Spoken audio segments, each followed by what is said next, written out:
You ask Tiger to solve. This deals with linear equations with one unknown. The final result is n equals 2/3. Let's solve it step by step. Group all constants on the right side of the equation. Subtract 2 from both sides. Group like terms. Simplify the arithmetic.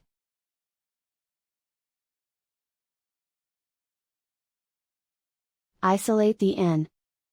Divide both sides by -3. Cancel out the negatives. Simplify the fraction.